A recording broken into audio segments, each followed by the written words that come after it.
Here now to discuss House Ways and Means Committee member and Florida Congressman Greg Steube. Congressman, it's nice to see you.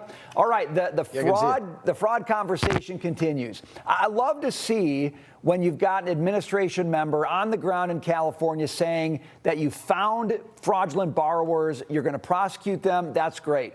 One piece that never comes into this, though, is how do the taxpayers get any of their money back? Is that, Congressman, is that possible in some way, shape, or form that some of these guys have to repay this or the states have to repay it?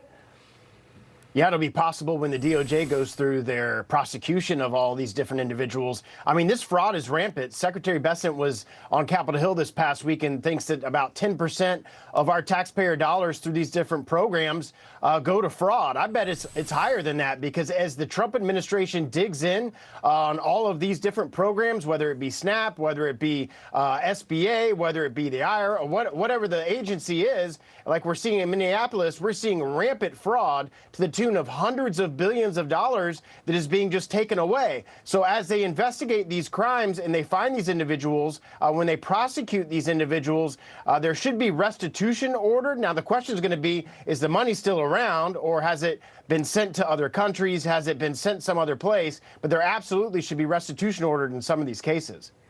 You know, Congressman, we're talking about fraud that stems from the COVID era from 2020. We know that Nick Shirley, investigative YouTube journalist, went to Minneapolis and found a substantial amount of fraud in a short order. Why has it taken so long? Well, it takes a period of time to get the assets on the ground, to get people there to be able to investigate these crimes. I'm very happy that somebody like Nick Shirley did the work that he did, because I think that opened up a pretty big box for investigative DOJ members and the FBI to come in and do what they need to do to investigate all of these different issues. But it takes people like that to highlight the things that are going on.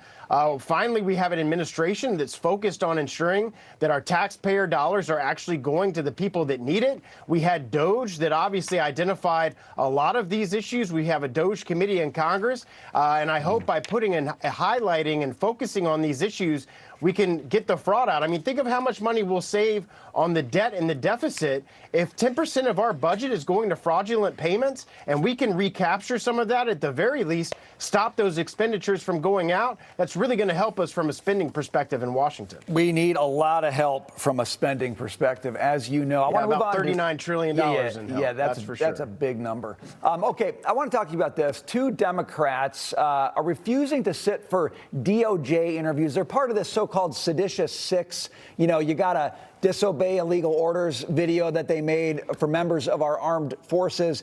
They don't want to talk about it with the DOJ.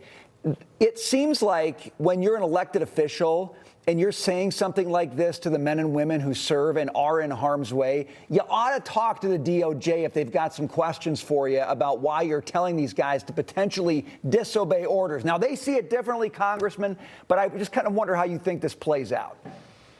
Yeah, the hypocrisy is kind of interesting when they're telling individual service members to disobey orders. And, oh, by the way, Trump has never issued an unlawful order, but they're refusing to comply with lawful, legal DOJ requests. So they're telling you to do one thing and doing another when it comes to cooperating with the DOJ. I mean, the interesting thing about this is you have the D.C. AG who's kind of investigating this, and to get an indictment there, if they get a grand jury indictment on certain crimes there, that speaks a lot, because the majority of those people are obviously Democrat who live in the district.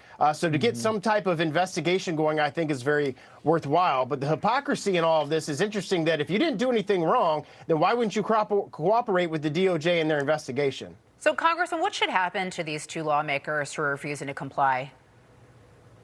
Well, there's going to be, if they're not complying with the DOJ's request, then the DOJ will probably move forward with subpoenas to get the information that they're after. But that's not going to look good for them as it goes into a grand jury or it goes into some type of prosecution.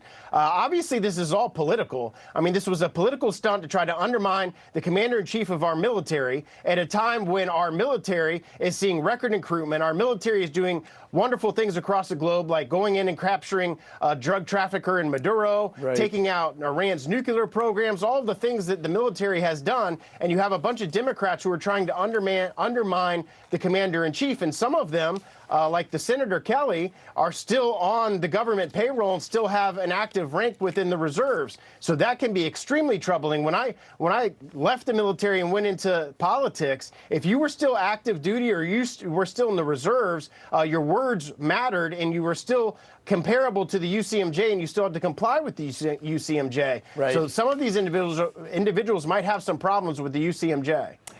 Yeah, they're playing real fast and loose with things that have serious consequences, and I think they ought to answer for that. Congressman, we got to leave it there. Great to see you. Thanks for taking time to be with us Yeah, you today. too. Anytime. Thank you. Appreciate it. All right.